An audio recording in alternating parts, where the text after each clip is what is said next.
नरेंद्र मोदी ने जो एक थ्योरी होती थी इनकम्बेंसी फैक्टर, उसको खत्म कर दिया। हरियाणा के बाद महाराष्ट्र के चुनाव का भी सबसे बड़ा संदेश है एकजुटता। एक है तो चुनाव के परिणाम आ गए और अब चुनाव के परिणामों के परिणाम भी दिखने लगे हैं। जैसा कि आप देख रहे हैं, इस वक्त आपके सामने तस्वीर है भारतीय प्राइम मिनिस्टर नरेंद्र मोदी साहब की, और मोदी साहब इस वक्त वेव कर रहे हैं खुशी में, और ये एक बड़ी विक्ट्री कही जा रही है नरेंद्र मोदी साहब की। और ये है उस वक्त की तस्वीर कि जब मोदी साहब ने एक और बिग विक्ट्री हासिल की है। कहा जा रहा है कि landslide victory for prime minister Narendra Modi party. कि मोदी साहब इतने इलेक्शंस कैसे जीत जाते हैं? ये बीजेपी मेरे ख्याल से 145-46 सीट पे लड़ी और 134 सीट पे बीजेपी ने खुद से विक्ट्री ली है। तो it's a very massive victory for Bharatiya Janata party. अच्छा, सबसे बड़ी बात जो है वो ये है कि इसके अंदर ये कहा जा रहा है कि मोदी साहब जब थर्ड टर्म उन्होंने हासिल की और स्टार्ट हुई उनकी थर्ड टर्म, तो उस वक्त ये जो थे ना, ये इलेक्शन जो थे, इसमें जीत गए वो, उनको लैंडस्लाइड विक्ट्री हासिल हुई। लेकिन सबसे बड़ी बात ये देखी जा रही थी कि अब इस टर्म में आने के बाद क्या मोदी साहब ये इलेक्शन जीत पाएंगे? ये एक बड़ी बात थी ना, इसको देखा जा रहा था। अच्छा, मैं देख रही थी कि पूरी दुनिया के मीडिया ने ये खबर नशर की है। प्रधानमंत्री मोदी की विश्वसनीयता, लोकप्रियता, उनका नेतृत्व, उनकी व्यक्तित्व, उनकी दृष्टि, उनका विजन ऑफ इंडिया, उनका हिंदुत्व का प्लान, सैफरन जो अपील है, उसने फिर से एक बार चमत्कार किया और महाराष्ट्र में कमल खिल। अब महाराष्ट्र और झारखंड के अंदर जो इलेक्शंस हो रहे थे, उसमें महाराष्ट्र में तो उनका जो महायुति जो अलायंस था वो दोबारा जीत गया है। और आपको पता है Maharashtra is very important state. मुझे एक चीज और भी बताइए आप, ये कि डॉक्टर साहब के 3 बार हमने देखा कि पीएम मोदी जो है वो प्राइम मिनिस्टर बनकर आए हैं भारत में, ठीक है? तो आपको क्या लगता है कि ऐसी क्या चीज उन्होंने की, ऐसा कौन सी पॉलिसीज वो लेकर आए या काम किया उन्होंने जिसकी वजह से वो एक के बाद एक 3 बार जो है प्राइम मिनिस्टर बनकर आए भारत के? देखिए आरजू जी, हर आदमी की एनालिसिस अलग अलग होगी ना। मेरी एनालिसिस में बता देता हूँ जो मुझे लगता है, जो मेरे को अपील करता है। 4 से 5 चीजें हैं जो कि प्रधानमंत्री मोदी को अजेय बनाती हैं, इनविंसिबल बनाती हैं, ठीक है ना। नंबर वन प्राइमरी हिंदुत्व, ठीक है ना। भारत में पिछले 70 सालों से, देखिए, हिंदुत्व को पिछले 800-900 सालों से दबाया गया, खत्म करने का प्रयास किया गया। पहले इस्लामिक आक्रांताओं के द्वारा जिन्होंने जिहाद किया, भारत के लाइफस्टाइल के प्रति, मंदिरें तोड़ना, लोगों को मारना काटना, ये किया गया, फिर भी ये बचा रहा हिंदुत्व। उसके बाद अंग्रेज आए, अंग्रेजों ने फिर उसको दबाने की कोशिश की, फिर भी ये बचा रहा। उसके बाद 1947 में जब हम आजाद हुए और 1950 में जब हमारी 51 में जो पहली गवर्नमेंट बनी, उसने भी हिंदुत्व का तिरस्कार किया, बल्कि हिंदुत्व को मिटा दिया हमारी हिस्ट्री की किताबों से, और ये बता दिया कि हमारे जो कॉन्स्टिट्यूशनलिस्ट थे, कॉन्स्टिट्यूशनल आइडियोलॉग थे, वो बेसिकली मुगल थे।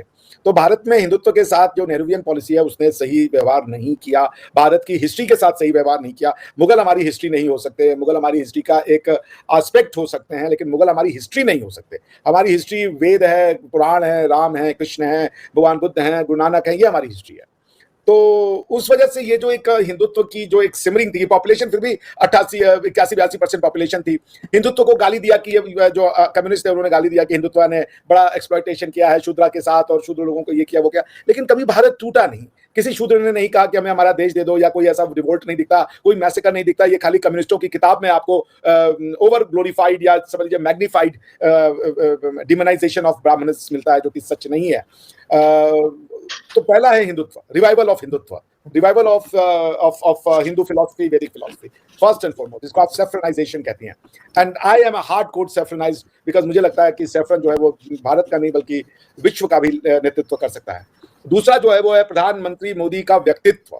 वो एक बहुत जिसे समझ लीजिए रेयर व्यक्तित्व के, उनको ईश्वर का आशीर्वाद प्राप्त है कि वो ऐसे चीजें सोचते हैं, ऐसी दृष्टि रखते हैं, ऐसी पहचान रखते हैं, लोगों की नब्ज पे उनका कंट्रोल है। उनके डिसीजन जो होते हैं, चाहे वो विश्व नेतृत्व के लिए हो या भारतीय नेतृत्व के लिए हो, लोगों को चौंकाते हैं, और उनके पास अपने शत्रु को भी मित्र बनाने की कला पता है उनको। तो वो एक चोजन वन है, और हमारी भाषा में कहें तो मैं उनको अवतरित मानता हूँ कि इतना ज्यादा क्वालिटी होना किसी व्यक्तित्व के अंदर जिसको कि पॉलिटिकली असैसिनेट करने की कोशिश की गई हो 2002 के दंगे के बाद से, उनको क्या क्या नहीं कहा, पूरी दुनिया में बदनाम कर दिया, but then the man rose like a phoenix. अगर ट्रंप को लेफ्ट लिबरल ने मारने की कोशिश की अमेरिका में, वो वापस आए हैं, उतनी ही बड़ी विक्ट्री प्रधानमंत्री मोदी की है कि वो लेफ्ट लिबरल के हाथों उनका नुकसान नहीं हो पाया। तो मुझे लगता है प्रधानमंत्री मोदी का व्यक्तित्व, उनका जो चरित्र है, वो एक दूसरा कारण है। तीसरा कारण है जो मोदी जी की स्कीम थी। मोदी जी अनलाइक वाजपेयी साहब या दूसरे जो बीजेपी के लीडर थे, जो शाइनिंग इंडिया और इस तरीके का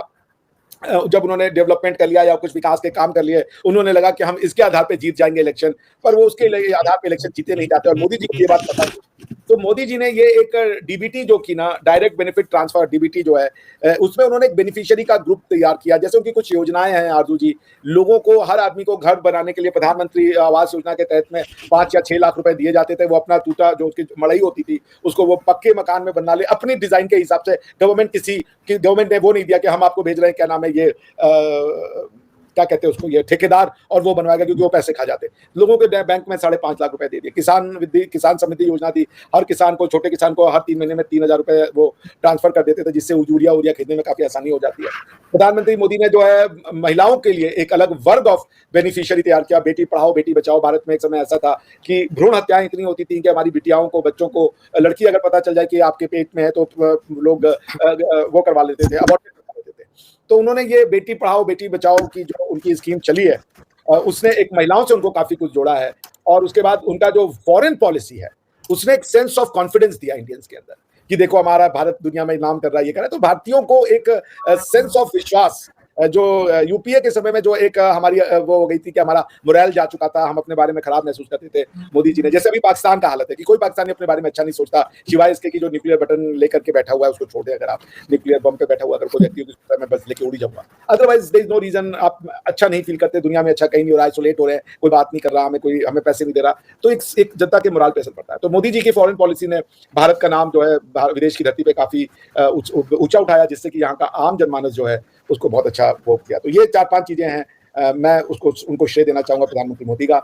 मेरी बात है कि हमने प्रधानमंत्री मोदी जी के लिए 2002 से हम लोग लड़ रहे हैं। हम जैसे लोगों को साइडलाइन कर दिया जाता है, और जो लोग उनको गालियां देते रहे वो अब जा करके उनका फायदा उठा लेते हैं। पर ठीक है, कर्म के पथ पे ये मिला तो सही, वो मिला तो भी सही। जो लीडर इलेक्शन जीत कर आया है, उसने 3rd टर्म हासिल की है, तो क्या वो ये वाली विक्ट्री जो है वो हासिल कर सकेगा? तो मीडिया इसको ऐसे लिख रहा है कि ये एक टेस्ट था मोदी साहब के लिए, मोदी पॉपुलैरिटी का ये टेस्ट था, और मोदी साहब अपनी पॉपुलैरिटी का ये जो टेस्ट है ना, ये जीत गए और बड़े वो फ्लाइंग कलर्स के साथ जीते। देखिए मुंबई का में वहाँ पे है, और वहाँ पे हुकूमत होना, that means a lot, first thing. Second thing ये है कि आप अगर देखें कि over the period of time Narendra Modi ने जो एक थ्योरी होती थी इनकम्बेंसी फैक्टर, उसको ख़त्म कर दिया। कि मतलब एक दफ़ा आप हुकूमत में आए हैं लेकिन आप फिर पावर में आ जाते हैं दोबारा। इतना मुश्किल काम है। और आपको पता है ये इंडिया की वेल्थीएस्ट स्टेट कंसिडर की जाती है फाइनेंशियल टर्म्स में, एंटरटेनमेंट में। ये यहाँ पे it means that the business community believes that we need this. इस सारे का सारा जो महायुति है, जिसे ग्रैंड अलायंस कहा जाता है, इसको बीजेपी लीड करती है अलॉन्ग विद अदर शिवसेना और बाकी कुछ और पार्टीज के साथ।